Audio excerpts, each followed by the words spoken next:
Good morning to all of you guys, welcome to 9K study. जानेंगे video में date आज की जो है वो है 12 अगस्त, और 12 अगस्त के जो टॉप 10 करंट अफेयर के क्वेश्चन है वो हम वीडियो में डिस्कस करने वाले हैं। और ये आपके सभी परीक्षाओं के लिए बहुत महत्वपूर्ण है। चाहे आप किसी भी कॉम्पिटेटिव एग्जाम की तैयारी कर रहे हो, चाहे वो एसएससी हो, बैंकिंग हो, रेलवे हो, पुलिस हो, एसएससी सीजीएल हो, या फिर आप यूपीएससी या पीसीएस की कर रहे हो तो भी इंपॉर्टेंट है, स्टेट पीसीएस। ठीक है, क्योंकि हम जो यहाँ पर क्वेश्चन करते हैं वो पूरी डिटेल से उस क्वेश्चन को जानते हैं। तो वीडियो को एंड तक जरूर देखिएगा, टॉप 10 पूरी वीडियो जरूर देखिएगा, और लास्ट में कमेंट जरूर करिएगा कि आपको वीडियो कैसी लगी और आपको क्वेश्चन समझ आए या नहीं आए। ठीक है, या आप कुछ बदलाव चाहते हो तो वो भी आप कमेंट बॉक्स में बता सकते हैं। ठीक है, चलिए स्टार्ट करते हैं करंट अफेयर आज की और जानते हैं पहला क्वेश्चन। फर्स्ट क्वेश्चन है कि open network for digital commerce में शामिल होने वाली पहली वैश्विक बिग टेक कंपनी कौन सी है। तो ये जो अभी जो ओपन नेटवर्क होता है, यानी कि ओएनडीसी जिसको कहा जाता है, इसमें शामिल होने वाली पहली वैश्विक बिग टेक कंपनी जो बनी है वो बनी है माइक्रोसॉफ्ट। कौन सी बनी है? माइक्रोसॉफ्ट। यानी कि माइक्रोसॉफ्ट जो है वो विश्व बैंक टेक कंपनी बन गई है, जो कि किसमें शामिल हुई है? Open network for digital commerce के अंदर। ठीक है, अब ये क्या है इसको समझते हैं। देखिए, यहाँ पर क्या कहा जा रहा है कि ओएनडीसी डिजिटल कॉमर्स के लिए अपनी तरह का पहला ओपन नेटवर्क विकसित करने के लिए भारत सरकार की एक पहल है। माइक्रोसॉफ्ट ने जल्द ही भारतीय बाजार में अपने अपने ऐप्स के जरिए सोशल ई कॉमर्स को पेश करने की योजना बनाई है। इसलिए माइक्रोसॉफ्ट जो है वो ओएनडीसी के साथ जुड़ गया। यानी कि ये क्या है? ये भारत सरकार की एक पहल है, जो कि अपना ही मतलब डिजिटल कॉमर्स के लिए बात करेंगे भारत के अंदर, तो अपना पहला नेटवर्क विकसित करने के लिए भारत सरकार की एक पहल है। ठीक है, और इसी में शामिल हुआ है कौन? माइक्रोसॉफ्ट। क्लियर हो गया? आगे बात करें, नेक्स्ट क्वेश्चन है आज का। तो हाल ही में खबरों में रही मनीषा कल्याणी किस खेल से जुड़ी है? ये किस खेल से जुड़ी है? तो अभी ये आपको पता होगा कि काफी खबरों में रही थी मनीषा कल्याणी, और ये जो जुड़ी हुई है वो किससे? फुटबॉल से जुड़ी हुई है। किससे जुड़ी हुई है? फुटबॉल गेम से जो है जुड़ी हुई है। अब ये पूरा क्या है मामला, इसको समझते हैं। मनीषा कल्याणी और सुनील छेत्री जो हैं उन्हें क्रम से AIFF महिला और पुरुष श्रेणी में फुटबॉल ऑफ द ईयर चुना गया है। ठीक है, इसलिए खबरों में रही थी। कौन? मनीषा कल्याणी जो है, और साथ में जो सुनील छेत्री हैं, दोनों फुटबॉल के हैं। इन्हें हाल ही में AIFF महिला और पुरुष श्रेणी के अंदर बात करेंगे तो फुटबॉल ऑफ द ईयर इस बार चुना गया। जैसे क्रिकेट ऑफ द ईयर होता है, मंथ ऑफ द ईयर होता है क्रिकेट के अंदर, उसी तरीके से राष्ट्रीय कप्तान है सुनील छेत्री। सक्रिय अंतरराष्ट्रीय खिलाड़ियों में तीसरे सबसे ज्यादा गोल करने वाले खिलाड़ी कौन? सुनील छेत्री। और मनीषा जो है उन्होंने पिछले सीजन के लिए महिला emerging footballer of the year का खिताब जीता था। ठीक है, और इस बार भी इनको जो है फुटबॉल ऑफ द ईयर चुना गया है। उससे पहले इन्हें emerging footballer of the year चुना गया था, तो इसीलिए काफी अभी ये चर्चा में रही थी। आपको इनका नाम याद रखना है। नेक्स्ट है 44वें शतरंज ओलंपियाड के ओपन सेक्शन में किस देश ने स्वर्ण पदक जीता है? ये किसने जीता है? तो ये जो जीता गया है वो उज्बेकिस्तान के द्वारा जीता गया है ना? याद रखिएगा कि उज्बेकिस्तान ने अभी 44वें शतरंज ओलंपियाड में ओपन सेक्शन में जो है देश के लिए अपना स्वर्ण पदक जीता है। ठीक है, ये आपको याद रखना है, यहाँ पर भी आप पढ़ सकते हैं। ओपन वर्ग के अंदर उज्बेकिस्तान की टीम ने स्वर्ण पदक जीता है, जबकि अर्मानिया और भारत की टीम ने क्रम से रजत और कांस्य पदक जो है जीता है। ठीक है, यानी कि मैं अगर अपने देश की बात करेंगे भारत की, तो भारत ने इसमें कांस्य पदक यानी कि ब्रॉन्ज मेडल जीता है। ठीक है, महिला वर्ग में यूक्रेन ने स्वर्ण और जॉर्जिया ने रजत, जबकि भारत ने कांस्य पदक जीता है। ठीक है, ये किसके अंदर? महिला वर्ग के अंदर बात करी जा रही है, ये आपको याद रखना है। क्लियर है ना? इंपॉर्टेंट है, याद रहेगा। चलिए नेक्स्ट क्वेश्चन समझते हैं। नेक्स्ट क्वेश्चन क्या है? नेक्स्ट है दलाई लामा। दलाई लामा आपने नाम सुना होगा, काफी फेमस व्यक्ति हैं। दलाई लामा को लद्दाख के सर्वोच्च नागरिक सम्मान से नवाजा गया है। क्या है मामला? देखिए, तिब्बत के आध्यात्मिक गुरु हैं दलाई लामा। ठीक है, इमेज में जो आप देख रहे हैं यही है दलाई लामा। दलाई लामा जो है, इनको मानवता की सेवा के क्षेत्र में उनके अपार योगदान के लिए लद्दाख के सर्वोच्च नागरिक सम्मान डिपाल RNG ईस्टर्न, ठीक है, डस्टन, माफ करिएगा डस्टन लिखा है, डस्टन पुरस्कार से सम्मानित किया गया है। ठीक है, कौन है दलाई लामा? दलाई लामा जो है ये तिब्बत आध्यात्मिक गुरु हैं। क्या है? तिब्बत आध्यात्मिक गुरु हैं दलाई लामा। और इनको मानवता के, क्योंकि आपको पता है ये मानव के लिए हर प्रयास करते रहते हैं, है ना? तिब्बत के हैं तो मानव मतलब हर व्यक्ति को ये अपना समझते हैं। जो एक भावना होती है, एक भावना एक व्यक्ति के अंदर होनी चाहिए, वो इनके अंदर है। तो ये मानवता की सेवा के क्षेत्र में इनको, इनका जो योगदान है जो ये बार बार करते रहते हैं, इनका जो योगदान है जो ये बार बार करते रहते हैं, उसके लिए जो है इनको ये पुरस्कार जो है दिया गया है। ठीक है, तो ये आपको याद रखना है। ठीक है, तो डस्टन पुरस्कार से सम्मानित किया गया है। दलाई लामा जो है ये पुरस्कार विशेषकर जो है केंद्र शासित प्रदेश के लिए उनके योगदान को देखते हुए लद्दाख स्वायत्त पहाड़ी विकास परिषद द्वारा प्रदान किया गया है। ये भी आपको याद रखना है। क्लियर है, याद रहेगा। तो दलाई लामा इसका राइट आंसर है, ये आपको याद रखना है। नेक्स्ट क्वेश्चन का समझते हैं। नेक्स्ट है, भारतीय मूल की आर्य वालवेकर ने जीता है मिस इंडिया यूएसए का खिताब। ठीक है, क्या जीता है, जो है इसका खिताब जीता है, ये आपको याद रखना है। किसका जीता है, मिस इंडिया का। मिस इंडिया मतलब यूएसए मिस इंडिया का, मिस इंडिया यूएसए का खिताब जीता है। अब इनका बारे में ध्यान से पढ़िए। वर्जीनिया की भारतीय अमेरिका आर्य वालवेकर जो है इस साल मिस इंडिया यूएसए 2022 का खिताब जीता। ठीक है, अपने नाम इन्होंने करा है। और जो है 18 वर्षीय है, कितनी है, 18 वर्षीय है।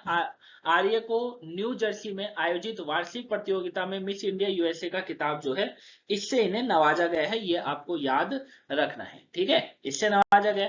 मिस इंडिया जो है ठीक है, एक तो आपको याद रखना है। दूसरा, मिस इंडिया यूएसए 2022 का ताज पहनाया गया इनको। और यूनिवर्सिटी ऑफ वर्जीनिया की छात्र हैं सौम्या शर्मा है, वो दूसरे पर रही थी। और न्यू जर्सी की है संजना चेकुरी, वो तीसरे स्थान पर रही थी। ठीक है, ये आपको याद रखना है।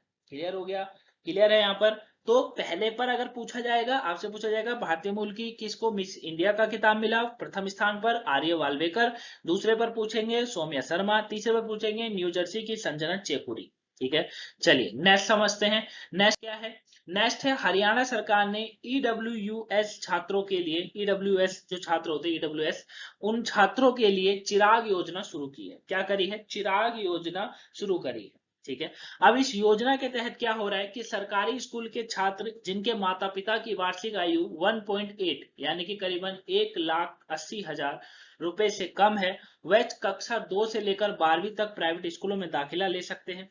सरकार दूसरी से 5वीं कक्षा तक जो है, कक्षा तक प्रति छात्र को 700 रुपए, और कक्षा 6ठी से 8वीं तक के प्रति छात्र को 900 रुपए, और 9वीं से 12वीं तक के प्रति छात्र को 1100 रुपए की पूर्ति करेगी। ठीक है, कम से कम 533 बजट प्राइवेट स्कूल ज्यादातर गांव और छोटे शहरों में चिराग योजना के तहत ईडब्ल्यूएस छात्रों की सीट देने के लिए आवेदन किया है। हालांकि अधिकारियों ने विभिन्न तकनीक कारणों से केवल 381 स्कूलों को ही योगदान पाया, और 381 निजी स्कूलों ने सरकारी स्कूलों के ईडब्ल्यूएस छात्रों के लिए 24,987 सीटों का जो है पेशकश करी, और केवल 1665 छात्रों ने इस योजना को चुनना पसंद किया है, जो कुल प्रस्तावित सीटों के सिर्फ 60.66% है। ठीक है, तो ये आपको याद रखना है। ये जो चिराग योजना है ये पूरी इसके ऊपर डिपेंड है, ये आप याद रखिएगा। ठीक है ना। अब ये चिराग योजना वैसे तो मैंने आपको बता दिया है कि बजट जो है वो प्राइवेट स्कूलों में मुफ्त शिक्षा देना है, क्योंकि भाई आजकल हर कोई प्राइवेट में पढ़ना चाहता है, सरकारी की व्यवस्था सबको पता है, तो मुफ्त शिक्षा पाना चाहता है तो प्राइवेट में पा सकता है। बस ये जो टर्म एंड कंडीशन है वो पूरी होनी चाहिए उसके बाद। ठीक है, चलिए नेक्स्ट क्वेश्चन समझते हैं। नेक्स्ट है उत्तराखंड सरकार। उत्तराखंड सरकार के ऊपर क्या कहा जा रहा है, उत्तराखंड सरकार ने प्रत्येक जिले में एक संस्कृति भाषा गांव विकसित करने का निर्णय लिया है। ठीक है, क्या लिया है, एक निर्णय लिया है। कहां पर लिया है, तो ये जो निर्णय इनकी तरफ से लिया गया है, मतलब प्रत्येक जिले में एक संस्कृति भाषा गांव विकसित करने का। अब ये पूरा मामला क्या है इसको समझते हैं।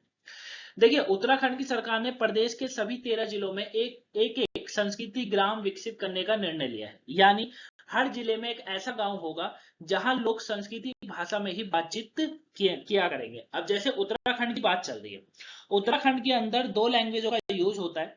हिंदी तो पूरे देश में बोली जाती है हमारे, वो तो कहने वाली बात ही नहीं है, लेकिन 2 लैंग्वेज का यूज होता है। एक होता है गढ़वाली लैंग्वेज और एक होता है कुमाऊनी लैंग्वेज। यहाँ पर 2 क्षेत्र हैं, गढ़वाली और कुमाऊनी।